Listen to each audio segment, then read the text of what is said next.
ನಮಸ್ಕಾರ, ಶುಭೋದಯ ಪ್ರೀತಿಯ ವೀಕ್ಷಕರೆಲ್ಲರಿಗೂ ಇವತ್ತಿನ ಸಂಕಲ್ಪ ಸುದ್ದಿ ಕಾರ್ಯಕ್ರಮಕ್ಕೆ ಆತ್ಮೀಯ ಸ್ವಾಗತ ಹೇಳ್ತಾ ಇರೋದು ನಾನು ಅನೂಷಾ.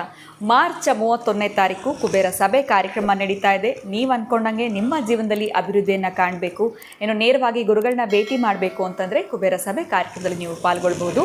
ಏನು ಇವತ್ತಿನ ಕಾರ್ಯಕ್ರಮದಲ್ಲಿ ನಮ್ಮ ಜೊತೆಯಲ್ಲಿದ್ದಾರೆ ಸ್ಪಿರಿಚುವಲ್ ಗುರು ಡಾಕ್ಟರ್ ವಿಷ್ಣುದತ್ತ ಗುರುಜಿಯವರು. ಗುರುಗಳನ್ನ ಕಾರ್ಯಕ್ರಮಕ್ಕೆ ಬರಮಾಡ್ಕೊಳ್ಳೋಣ. ನಮಸ್ತೆ ಗುರುಗಳೇ, ಕಾರ್ಯಕ್ರಮಕ್ಕೆ ಆತ್ಮೀಯ ಸ್ವಾಗತ.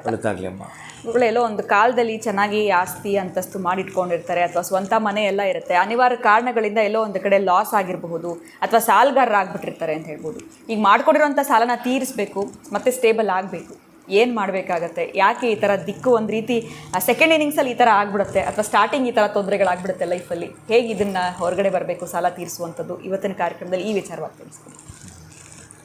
ಓಂ ವಿಶ್ವಸ್ಮೈ ನಮಃ. ಪ್ರೀತಿಯ ಬಂಧುಗಳೇ, ನಿಮಗೆಲ್ಲರಿಗೂ ಕೂಡ ಆರೋಗ್ಯವನ್ನು, ಐಶ್ವರ್ಯವನ್ನು, ಸುಖ ಸಂಪತ್ತನ್ನು ವಿರಾಜಮಾನವಾಗಿ ಆ ಶ್ರೀನಿವಾಸ ಕರುಣಿಸಿಕೊಳ್ಳಿ. ಇನ್ನು ಇಂತಹ ಪ್ರಪಾತಕ್ಕೆ ನಾವು ಸಿಲುಕಿದ್ರೆ ಬಹುಶಃ ಎಲ್ಲರೂ ಕೂಡ ಒಂದಲ್ಲ ಒಂದು ಹಂತದಲ್ಲಿ ಒಂದು ಋಣ ಇದ್ದೇ ಇರುತ್ತೆ. ಇದರಲ್ಲಿ ಹಣಕಾಸಿನ ಋಣ ಇವತ್ತಿನ ಪ್ರಪಂಚಕ್ಕೆ ಎಲ್ಲರಿಗೂ ಕೂಡ ಅದು ಕಾಡ್ತಾ ಇರುತ್ತೆ. ಅಂತಹದಿಂದ ಹೊರಗೆ ಬರಬೇಕಾದ್ರೆ ರೆಮಿಡಿಗಳು ಮಾಡ್ಕೊಂಡಿರ್ತೀರಿ, ಬಹುಶಃ ಅದಕ್ಕೆ ಸಂಬಂಧಪಟ್ಟ ಹೋಮ ಹವನಗಳನ್ನು ಮಾಡ್ಕೊಂಡಿರ್ತೀರಿ, ಏನೆಲ್ಲ ಕೂಡ ಮಾಡ್ಕೊಂಡಿರ್ತೀರಿ ಗೊತ್ತಿಲ್ಲ. ಕೆಲವರಿಗೆ ಕೆಲವೊಂದು ಕೈ ಹಿಡಿತವೆ, ಯಾವಾಗಲೂ 2ನೇ ಬಾರಿನೋ ಅಥವಾ 3ನೇ ಬಾರಿನೋ ಕುಬೇರ ಸಭೆಗೆ ಬಂದವರು ಒಂದು ಮಾಡಿ ಪ್ಲಸ್ ಇಲ್ಲಿಗೆ ಬಂದು ಆ ಭಾಗ್ಯ ಸಂಖ್ಯೆಯನ್ನು ತೆಗೆದುಕೊಂಡು ಪ್ಲಸ್ ಪ್ಲ್ಯಾನ್ ಮಾಡ್ಕೊಂಡಿದ್ದರು. ಅವರು ಬಂದಿದ್ದವರು ಮುಸ್ಲಿಮ್ಸ್, ಕುಬೇರ ಸಭೆಗೆ ಬಂದಿದ್ದವರು ಇಲ್ಲ ಚನ್ನಪಟ್ಟಣದವರು ಬಂದಿದ್ದರು, ಭಾಗವಹಿಸಿದ್ರು. ಪಾಪ ಬಹಳ ಕಳ್ಕೊಂಡಿದ್ದ ಆತನ ಭಾಗ್ಯ ಸಂಖ್ಯೆ ಎಲ್ಲ ಹಿಡಿಕೊಟ್ಟಾದಮೇಲೆ ವಾಹನಗಳ ಮಾರಾಟ ಮಾಡ್ತಾನೆ, ಎಕ್ಸ್ಚೇಂಜ್ ಅಂದರೆ ಈ ಸೆಕೆಂಡ್ಸ್ ಕಾರ್ ಮಾಡೋದು ಅವೆಲ್ಲ ಏನೇ ಮಾಡ್ತಿರ್ತಾನೆ ಆತ. ಬಹಳ ಖುಷಿಯಿಂದ, ಸ್ವಾಮೀಜಿ ನಾನು ತಲೆ ಮೇಲೆ ಇದ್ದಿದ್ದೊಂದು ಭಾರ ನನಗೇನಾಗಿತ್ತು ಅಂತಂದರೆ ಇಷ್ಟೇ, ನನ್ನ ಜೀವನ ಇಲ್ಲ ಅಂತ ಅಂದ್ಕೊಂಡಿದ್ದೆ, ಲಾಸ್ಟಿಗೆ ಇದೊಂದು ನೋಡೋಣ ಅಂತ ನಾನು ಬಂದೆ. ಮೊನ್ನೆ ಅಷ್ಟೇ ಕರೆ ಮಾಡಿ ಹೇಳಿದ್ದ ಆತನಿಗೆ ನೋಡಿ ಆ ಭಾಗ್ಯದ ಸಂಖ್ಯೆ, ಆ ಕುಬೇರನ ಸಭೆಯಲ್ಲಿ ಮಾಡಿದ್ದ ಆ ಒಂದು ಮಾಲೆ ಕೂಡ ಆತ ಪಾಪ ಧರಿಸ್ದ. ಅಷ್ಟು ಅನುಷ್ಠಾನ ಪ್ರಿಯ ಏನಂತಂದರೆ ಯಾರು ಏನು ಅವರವರಂದರೂ ಆ ಥರ ಬೇಸರ ಮಾಡ್ಕೊಳ್ಳಲ್ಲ. ಈ ಹಿಂದೂ ದೇವರಿಗೆ ಹೋಗ್ತಾನೆ, ಬರ್ತಾನೆ, ಪೂಜೆ ಮಾಡ್ತಾನೆ, ಎಲ್ಲ ಅನುಷ್ಠಾನ ಮಾಡ್ತಾನೆ, ಜಪ ಮಾಡ್ತಾನೆ. ನಾನು ಏನು ಕೊಟ್ಟಿದ್ದೀನಿ ಅಷ್ಟು ಚಾಚಿ ತಪ್ಪದೆ ಮಾಡ್ತಾನೆ. ಆತನಿಗೆ ಯಾರೋ ಹೊರದೇಶಕ್ಕೆ ಹೋಗುವಂಥವರು ಈತನಿಗೆ ಅವ್ರದ್ದು ಏನೋ ಮಾಡ್ತಿದ್ರಂತೆ ಬಿಸ್ನೆಸ್ಸು, ಆ ಬಿಸ್ನೆಸ್ ಸಂಬಂಧಪಟ್ಟಾಗ ಒಂದು ಟ್ರ್ಯಾಕ್ಟ್ರು, 2 ಕಾರು ಇವೆಲ್ಲ ಗಿಫ್ಟ್ ಕೊಟ್ಬಿಟ್ಟು ಹೋಗ್ಬಿಟ್ಟಿದ್ದಾರೆ. ಆತನಿಗಾಗಿ ಸಂತೋಷ ಬೇರೆ. ಇನ್ನು ಕೆಲವು ಸ್ವಲ್ಪ ಹಣ ಸಹಾಯ ಮಾಡಿ ಹೊರಟೋಗಿದ್ದಾರೆ, ಗೊತ್ತಿಲ್ಲ ಯಾವ ರೂಪದಲ್ಲೋ ಒಂದು ಆತ ಊಹೆ ಕೂಡ ಮಾಡಿರಲಿಲ್ಲ. ಇದನ್ನು ನಾನು ನಿಜ ಅಂದ್ಕೊಂಡಿಲ್ಲ ಸ್ವಾಮೀಜಿ, ನನಗೆ ತಪ್ಪಿದ್ದೆಲ್ಲ ಕಾಯಕ ಮಾಡ್ತಿದ್ದೆ. ಬಹುಶಃ ನನ್ನ ಹಾರಾಂತಕ್ಕೆ ಪಾರವೇ ಇಲ್ಲ ಸ್ವಾಮಿ, ನನಗೆ ಅದೊಂದು ಖುಷಿಯಾಯಿತು. ನನ್ನ ಜೀವನದಲ್ಲಿ ಘಟನೆ ನಡೆದಿಲ್ಲ. ನನಗೆ ಅವರು ಕೊಟ್ಟು ಹೋದರು, ಎಲ್ಲೋ ಹೊರದೇಶಕ್ಕೆ ಹೋಗ್ತಾ ಇದ್ದಾರೆ, ಮಗ ಅಲ್ಲಿದ್ದ ಅಂಥೇಳಿ ಇಲ್ಲಿ ಮಾಡ್ತಿದ್ದ ತಾಯಿ ತಂದೆ ಅವರ ಚಿಕ್ಕ ಮಗ ಬಿಸ್ನೆಸ್ ಮಾಡ್ತಿದ್ದವರು ಇನ್ನಾಗಲ್ಲ ಅಂತೇಳಿ ಎಲ್ಲಿಗೆ ಅಲ್ಲಿ ಹೊರಟೋದು. ನನಗೆ ಇವೆಲ್ಲ ಕೊಟ್ಟು ಹೋಗಿದ್ದಾರೆ ಅಂಥೇಳಿ 4 ವಾಹನ ಕೊಟ್ಟಿದ್ದಾರೆ ಅಂಥವ್ರಿಗೆ ಗಿಫ್ಟಾಗಿ. ಅವ್ರು ಯಾವಾಗಲೂ ಹೇಳಿದ ಕೆಲಸ ಮಾಡ್ಕೊಂಡಿದ್ರಂತೆ, ಇವರಿಗೆ ಗೊತ್ತಿಲ್ಲ ಇಷ್ಟು ಮಾಡಿ ಹೋಗಿದ್ದಾರೆ. ಚಮತ್ಕಾರ ನಡೆಯುವಂಥದ್ದಿರುತ್ತೆ. ಅದಕ್ಕೆ ಇನ್ನು ಕೆಲವ್ರಿಗೆ ಇರ್ತಾರಲ್ಲ, ಎಲ್ಲೋ ಒಂದು ಕಡೆ ಈ ಸಾಲದಿಂದ ಅಧಃಪತನವಾಗಿರ್ತಾರೆ. ಕೆಲವೊಂದು ಕೈ ಹಿಡಿತವೆ.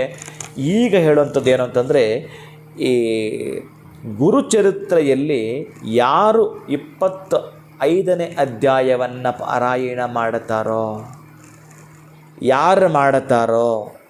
ಮಾಡಿಸ್ತಾರೋ, ಕಲ್ಲು ಸಕ್ಕರೆಯನ್ನು ಯಾರಾದರೂ ಶರಣರಿಗೋ ಸಂತರಿಗೋ ದಾನ ಮಾಡುತ್ತಾರೋ, ಯಾರು ಕಲ್ಲು ಸಕ್ಕರೆಯನ್ನು ನೀರಿಗೆ ಸ್ವಲ್ಪ ಹಾಕ್ತಾರೋ, ಈ ಪದ್ಧತಿಯನ್ನು ಚರಿತ್ರೆ ಓದಿದ ದಿವಸವೇ ಮಾಡ್ತೀನಿ ಅಂತಂದರು ಅಥವಾ ಪ್ರತಿನಿತ್ಯ ನಾನು ಓದ್ತೀನಿ ಅಂತಂದರು, 1 ತಿಂಗಳ ಪರ್ಯಂತ ಗುರುಚರಿತ್ರೆಯ ಆ 25ನೇ ಅಧ್ಯಾಯವನ್ನೇನಾದರೂ ಕೂಡ ಪಾರಾಯಣ ಮಾಡ್ತೀನಿ ಅಂತಂದರೆ ಅವರು 1 ಕೊಡ ಹಾಲು ಕುಡಿದು ತೃಪ್ತಿಯಾಗಿರ್ತಾರೆ. ಗೊತ್ತಿಲ್ಲ, ಯಾವುದೋ ಒಂದು ರೂಪದಲ್ಲಿ ದತ್ತಾತ್ರೇಯ ಅವರ ಸಾಲವನ್ನು ನಿವಾರಣೆ ಮಾಡಿಯೇ ತೀರುತ್ತಾನೆ. ಅದರಲ್ಲೂ ಈಗ ಗಾಣಗಾಪುರ ಅಲ್ಲಿರ್ತಕ್ಕಂತಹ ಆ ವೃಕ್ಷ, ಅದರ ಕೆಳಗಡೆ ಪಾರಾಯಣ ಮಾಡ್ತಿರ್ತಾರೆ. ಅದೊಂದು ಲೋಕ, ನೋಡಲಿಕ್ಕೆ ಅದೊಂದು ಲೋಕ. ಎಲ್ಲವೂ ಕೂಡ ತ್ಯಜಿಸಿಬಿಟ್ಟು ಬಂದು ಅಲ್ಲಿ ಕೂತ್ಕೊಂಡು ಪಾರಾಯಣ ಮಾಡ್ತಿರ್ತಾರೆ. ಅಲ್ಲಿ ನೋಡ್ತಿದ್ರೆ ಆನಂದವಾಗುತ್ತೆ, ಅಲ್ಲೇ ತಲ್ಲೀನರಾಗ್ಬಿಡ್ತೀವಿ ನಾವು. ಅಂತಹ ಕಡೆ ಏನಾದರೂ ಏನು ಹೋಗಿ ಮಾಡ್ತೀವಿ ಅಂತಂದರೆ ಬಹುಶಃ ಅಲ್ಲೇ ಅವರಿಗೆ ಸಿಗ್ನೇಚರ್ ಹಾಕಿ ಬಂದುಬಿಡ್ತಾರೆ. ಸಿಗ್ನೇಚರ್ ಹಾಕಿ ಬಂದ ಹಾಗೇನೆ ಅಂತಹ ಪಾರಾಯಣ ಮಾಡ್ಕೊಳ್ಳಿ, ಇದರಿಂದ ಹೊರಗೆ ಬರ್ತೀವಿ. ಖಂಡಿತ ಗುರುಗಳೆಲ್ಲೋ ಒಂದು ಕಡೆ ಸಾಲ ತೀರಿಸಬೇಕು ಅಂತಂದರೆ ಸುಲಭವಾಗಿರುವಂಥ ಒಂದು ರೆಮಿಡಿನ ಈ ಒಂದು ವಿಡಿಯೋನಲ್ಲಿ ವೀಕ್ಷಕರಿಗೆ ತಿಳಿಸ್ಕೊಟ್ಟಿದ್ದೀರಾ. ಧನ್ಯವಾದಗಳು ತಮಗೆ. ನಮಸ್ಕಾರ. ಹರೇ ಶ್ರೀನಿವಾಸ. ಇನ್ನು ವೀಕ್ಷಕರೇ, ಇದೇ ನಮ್ಮ ಚಾನಲ್ನ ಫಸ್ಟ್ ಟೈಮ್ ನೋಡ್ತಾ ಇರೋದು ಅಂತಂದರೆ ಈಗಲೇ ಸಬ್ಸ್ಕ್ರೈಬ್ ಮಾಡಿ, ನಮ್ಮ ವೀಡಿಯೋಸ್ನ ಲೈಕ್ ಮಾಡಿ. ಇನ್ನು ಇದೇ ರೀತಿಯಾಗಿರುವಂಥ ಸಾಲದ ವಿಚಾರ ಆಗಿರ್ಬೋದು, ಮದುವೆ ಡಿಲೇ ಆಗ್ತಾ ಇರ್ಬೋದು, ಆರೋಗ್ಯದಲ್ಲಿ ಏರುಪೇರಿನ ಸಮಸ್ಯೆಗಳು, ಅಥವಾ ಎಲ್ಲೋ ಒಂದು ಕಡೆ ಮನೆಯಲ್ಲಿ ಅಶಾಂತಿ ಇರಬಹುದು, ಬಿಸ್ನೆಸ್ ಲಾಸ್ ಇರಬಹುದು, ಅನ್ಕೊಳ್ಳುವಂಥ ಜಾಬ್ ಸಿಗ್ತಾ ಇಲ್ಲ, ಈ ಎಲ್ಲ ಒಂದು ಸಮಸ್ಯೆಗಳಿಂದ ಹೊರಗಡೆ ಬರಬೇಕು ಅಂತಂದರೆ ಅಕ್ಷಯ ವೃಕ್ಷವನ್ನು ನೀವು ಬರ್ಮಾಡ್ಕೊಳ್ಬೇಕಾಗತ್ತೆ. ಇದ್ರ ಬಗ್ಗೆ ಹೆಚ್ಚಿನ ಮಾಹಿತಿ ಬೇಕಿದ್ದಲ್ಲಿ ಸ್ಕ್ರೀನ್ ಮೇಲೆ ಬರ್ತಿರುವಂತಹ ಸಂಖ್ಯೆಗಳಿಗೆ ಕರೆ ಮಾಡಿ ಅಂತ ಹೇಳ್ತಾ ಇವತ್ತಿನ ವಿಡಿಯೋನ ಮುಗಿಸುವಂತಹ ಸಮಯ ಆಗಿದೆ. ನಮಸ್ಕಾರ.